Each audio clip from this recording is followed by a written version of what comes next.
Assalamualaikum warahmatullahi wabarakatuh. Kembali lagi di channel Trigonal Software. Di video kali ini saya akan membahas tentang fitur pembulatan yang ada di program iPOS 4 maupun iPOS 5. Namun yang saya simulasikan di sini adalah di program iPOS 4. Untuk pengguna iPOS 4, fitur pembulatan ini mungkin baru ada di versi terbaru ya. Versi yang saya gunakan saat ini adalah versi 4053. Ya, versi 4053 itu adalah versi final edition, yaitu versi terbaru dan mungkin versi terakhir yang dirilis dari Inspirasi. Sedangkan untuk versi di bawah 405 mungkin belum ada fitur tersebut. Jadi jika kalian ingin menggunakan fitur ini, disarankan untuk melakukan update. Oke, untuk fitur pembulatan sendiri itu biasanya berfungsi untuk membulatkan total penjualan baik itu kasir maupun penjualan back office.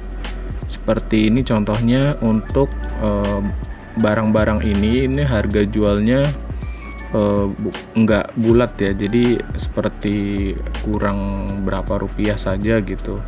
Padahal ya mungkin sebenarnya bisa-bisa saja harga ini dibulatkan gitu, misalkan jadi 3.000, kemudian ini 2.500, tapi banyak juga toko atau minimarket yang harga jualnya itu dari sananya memang seperti ini, jadi bukan harga bulat seperti di warung gitu ya. Kalau di warung kan karena supaya kembaliannya gampang jadi pakai harga bulat. Nah, beda cerita kalau di minimarket, biasanya harganya cenderung seperti ini ya, jadi harganya nggak bulat. Nah, itu juga kadang terkendala pada saat kita melakukan penjualan, terutama untuk kembaliannya. Misalnya di sini ini sudah pernah ada transaksi. Nah, ketika melakukan pembayaran itu kembaliannya kadang susah. Misalnya ini kan kembali 4.100, sedangkan sekarang untuk 100 rupiah itu sulit ditemukan. Kemudian ini juga yang penjualan ini, di sini kembaliannya 560. Sangat sulit sekali untuk kita memberikan uang kembalian dengan jumlah yang pas. Nah, untuk itu sesuai dari permintaan pengguna iPOS juga, di versi terbaru ini diadakan yang namanya fitur pembulatan. Fungsinya untuk membulatkan total dari total akhir dari penjualan kasir ya. Untuk mengaktifkannya, kalian buka menu pengaturan, kemudian pilih pengaturan umum, kemudian dipilih di menu penjualan. Nah, di sini ada untuk mengaktifkan pembulatan. Nah, ini di checklist. Kemudian ini ada kolom untuk mengisi pecahan terkecil. Nah, pecahan terkecil ini kalian bisa tentukan sendiri apakah mau 1.000, 500 atau 100 rupiah. Intinya sesuai dengan pecahan terkecil yang masih berlaku saat ini. Cuman untuk pecahan di bawah 500 sepertinya sekarang sangat sulit ditemukan ya. Jadi untuk di sini kita akan gunakan pecahan terkecilnya yaitu 500. Jadi harga di bawah 500 rupiah akan dibulatkan ke 500 rupiah. Nah, jika sudah, klik simpan. Lalu kita akan coba melakukan penjualan.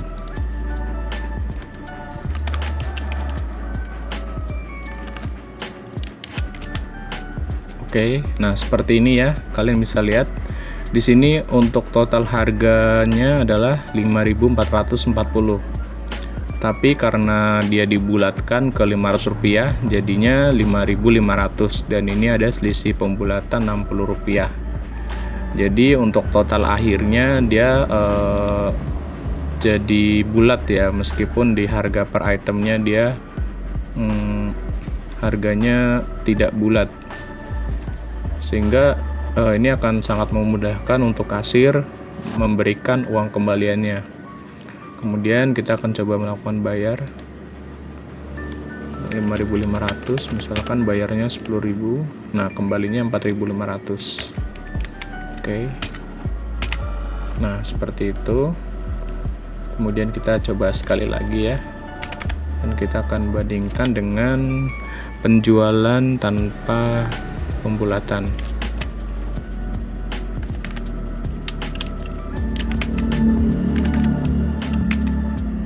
Oke, nah ini juga totalnya adalah 29.800, tapi karena dia dibulatkan jadi ke 30.000.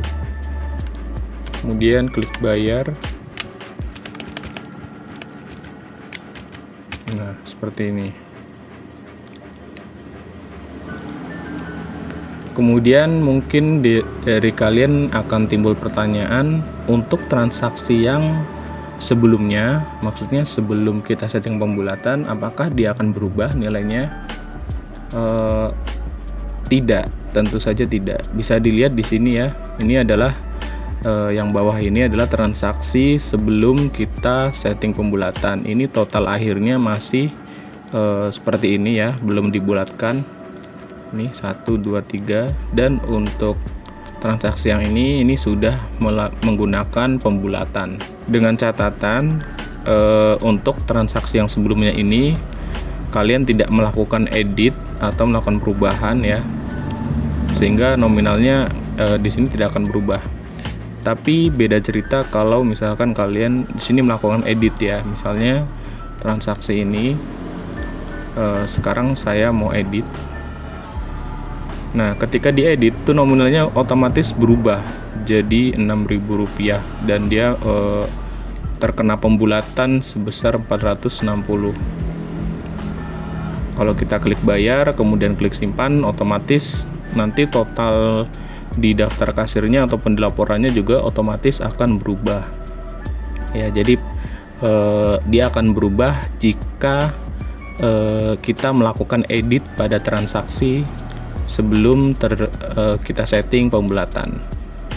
Tapi kalau kita tidak mengeditnya dan tidak men-save transaksi yang sebelumnya, itu tidak akan berubah nilainya. Nah, ini kan saya tidak merubah nih, saya cuma coba edit. Nah, kemudian saya tutup kembali. Nah, bisa dilihat di sini nilainya tidak berubah. Ya, lain cerita jika saya klik edit, lalu saya klik bayar kembali, lalu klik simpan. Kita akan coba cek. Nah, di sini berubah nilainya. Dia mengikuti settingan pembulatan yang ada sekarang. Jadi seperti itu ya untuk fitur pembulatan. Untuk fitur ini memang fitur opsional, jadi ada yang memerlukan dan ada juga yang tidak perlu. Makanya di sini opsinya bisa dimatikan dan juga bisa dinyalakan sesuai dengan kebutuhan masing-masing. Oke, sekian dulu untuk video kali ini.